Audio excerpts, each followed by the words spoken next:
Multiple buildings in Springfield, Ohio received bomb threats this morning amid fear-mongering and lies coming from some members of the Trump campaign and conservatives about the town's Haitian population. Springfield City Hall was evacuated around 8:30 a.m. Thursday following a bomb threat to multiple facilities throughout Springfield, and that's according to a city statement released today, Thursday morning. Everyone who was in the City Hall building was moved out and luckily is safe. No one has been hurt. And parents of students at one Springfield school also said that they were told to pick up their children. Driver's license bureaus in Clark County were also closed today in reflection, or in response, I should say, to the threats. Now, we don't know too many specific details about the threats. And right before the show, I watched a police news conference where they wouldn't even take any questions from reporters and honestly offered up no information, which is frustrating. But here's what we do know. The mayor of Springfield, Ohio, Rob Rue, would not comment on the precise language of the threat, but said it came from someone claiming to be from Springfield, and mentioned frustration with the city related to Haitian immigration issues. City government said it was alerted to the threat via an email message at 8:24 a.m. that was sent to multiple agencies and media outlets. By the way, if you want to check out the police press conference that I'm referring to, this is literally the same information that was shared during that conference. Again, we don't know the specifics about who sent the threat or what exactly they said. We do know that the threat was sent to multiple buildings, also to media, and that it was from someone living in Springfield. And by the way, look, I don't know how much the claims about the gross smears about Haitians eating cats is playing into this, because again, we don't have all the details that we want to have. Hey, don't scroll away. Come back. Because before the video continues, we just want to urge you to lend your support to TYT. You power our honest reporting. You do it at tyt.com/team, and we love you for it. But some migrants are saying that they're now living in fear because of these fictional stories that are coming out about them, and that's obviously disgusting. It's awful. Let's take a look. This man, too frightened to show his face or use his name, says coworkers at his construction job have repeatedly asked him if he eats cats. Viles Dorseville, who runs a community center for Haitians, says many fled violence at home. I got a friend calling me, asking me if he has to leave because he's scared for his life. There were a number of Haitian immigrants that I talked to who were scared to even go on camera because they're worried that they're going to get harassed or targeted when they show their faces and tell people that they do not like these claims being spread. The other thing that Viles told me is that there are a lot of people who want to see their futures and felt welcomed here, and now they're really thinking about moving and leaving and maybe going to Miami or New York, places that have long had Haitian communities. So right now, I mean, everyone's losing. I mean, you've got bomb threats, you've got schools shutting down in response to that. You have City Hall buildings closing and evacuating as a result of that. You have the Haitian population there living in fear. I mean, what is this solving? This isn't solving anything. This is terrible.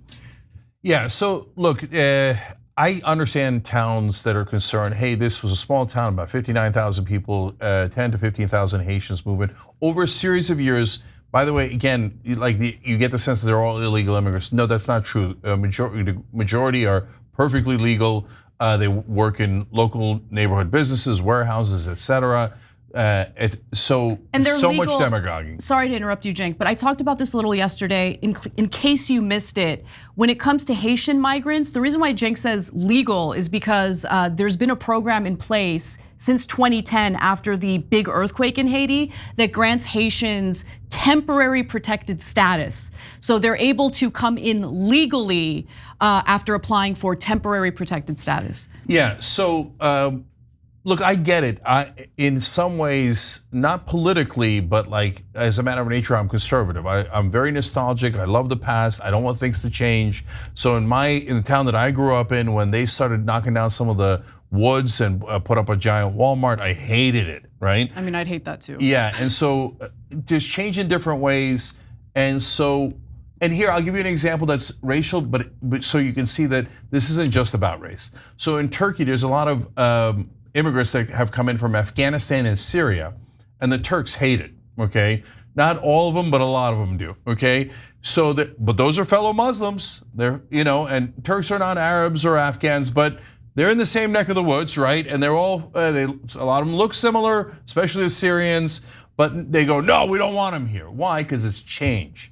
So yeah, you could say that one's racial and this one's racial, but it happens all across the world. It's the change that sometimes makes people uncomfortable. That doesn't mean we shouldn't do it. The world is constantly changing, okay? And so we've got to change along with it, and we've got it. But so if we want to have a debate about, hey, should we still have that policy for Haiti? How much legal immigrants should we let in? Those are good rational debates. While we love the Haitians, while we love the people from all across the world that made this country great, that's the way we should handle this. But when the right wing comes in and launches a political bomb, basically here, several things happen. When they leave the scene, the problems don't leave. So the Haitians in that community, as you saw from that one guy, but I guarantee you it's almost all of them, are hearing from their neighbors, their colleagues, their co-workers, oh, are you eating cats, are you eating dogs? And once it gets to the kids, you can't get it out of the kids' heads, right? Because the kids don't have as much checks. And once they hear it, it's for God knows how long they're gonna think that Haitians eat cats and dogs. And it's gross demagoguery against immigrants. And then JD Vance, not talked about as much, but in a tweet, threw in the one where he basically admitted the story was false. Right. So even if it is false, he threw in, oh yeah, but they're diseased. This is gross, it's horrible stuff. Then you layer on top of it, the bomb threats. Yeah. So look, right wingers, I know you're gonna catch feelings, but my job is to tell the truth. This is disproportionately right wing because there's a culture of violence and cultural weaponry on the right wing. So does it happen on the left wing sometimes? Of course, the legendary Bernie Sanders fan who shot one of the Republicans at a softball field, right? They always come back to the same example because it's one of the very, very few examples from the left, right? But the overwhelming majority of those cases are right wing. That's not bias, it's a reality. Why? Because they constantly talk about, oh, Second Amendment remedies, a tyrannical government, I got a right to do whatever I want, okay? No, you don't, no. Do you think you got the Second Amendment remedies against a tyrannical government? Yeah, if they declared martial law and they rolled out the tanks, which by the way, Trump considered at a 3-hour meeting about it after he lost the election. If Trump did it or Biden did it, look, we're in a crazy scenario at that point. Okay, that's tyrannical government. Your local official in Springfield, Ohio is not tyrannical government. And when you call in a bomb threat, you're not just doing it to the local officials, they called it into the schools and then they got to clear out all the schools and the parents are a mess, the kids are nervous that they're gonna die. And what did that do? I'll show them, I'll do a bomb, I'll threaten violence. Violence is the answer. No, it's not. Violence means you're a coward and a loser. You lost the debate. I don't mean Trump-Harris. I mean the debate over the issue. So you're resorting to either violence or threats of violence because you're intellectually not capable of engaging in a dialogue, so you go to violence. Yeah, and what's also incredibly frustrating is there are real concerns out of this community, not about pets being eaten, but about limited resources, an overwhelmed healthcare system there, because the town was set up for a smaller population, and it's a small town, blue collar town that needs more support. So a debate, I think, is fine as long as it's a debate about possible solutions for the legitimate concerns in that local community. But the problem with throwing this kind of bomb, by the way, political bomb into an issue like this is you end up with no solutions at all. Because rather than focusing on the actual substantive matter at hand, the focus is on this disgusting, salacious story involving people eating cats. That's not true. Yeah, last two things I'll say on that is, number one, if you saw an unverified video online, it doesn't mean you have evidence. Because the most famous one that they refer to, the woman, they're like, oh, look at this, a mentally deranged person eating cats. She's not Haitian. She's not Haitian. The video never said she was Haitian. And she doesn't, that video wasn't out of Springfield, Ohio either. Like none of it, so guys, what happens is, and this is a reality, if a left winger does this, and sometimes it'll happen, but they'll get driven from the public square, okay? But right wingers do this all the time. They'll take a video like that they know is not a Haitian person, they know is not from Springfield, Ohio, but on top of it, on Twitter or wherever else, they'll write, oh, Haitians are eating cats and dogs. Look at this from Springfield, Ohio. And the average person that watches it actually thinks it's a Haitian from Springfield, Ohio, because the right-wing guy who showed you that video is a liar. He's lying to you on purpose to get you riled up and to hate immigrants. So for God's sake, don't think that you have evidence. Please do just a smidge of homework. Just use rational thinking for a second. And then finally, if you're a right-winger, you're not moved by any of this. I don't care, I don't want it, I bet they do anyway. I bet Trump advances. But guys, since you're factually incorrect, and no, the Republicans in the area say you're incorrect, the cops in the area say you're incorrect in every imaginable way.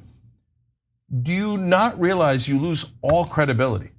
To Anna's point, now who's gonna have a debate with a bunch of loons talking about eating cats and dogs? Well, you instantly lost the debate. Now nobody's going to do anything about any immigration problem anywhere, because the minute anybody brings out a problem, they're going to be like, oh yeah, I bet you think they're eating cats and dogs, woo, because you clowned yourself. Yeah, it makes any legitimate claims seem like they're not credible, because the same person making the legitimate claims is also making illegitimate claims and outrageous claims that are unfounded.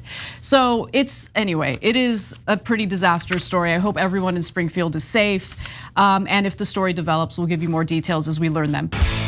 Thanks for watching the video, guys. We also love it if you hit the join button below, because that makes you a member, and members allow us to be independent, honest. We can be as progressive as we want, no corporate media influence, and that's all because of you guys. We love doing the show with our members. Hit the join button, become one of the Young Turks.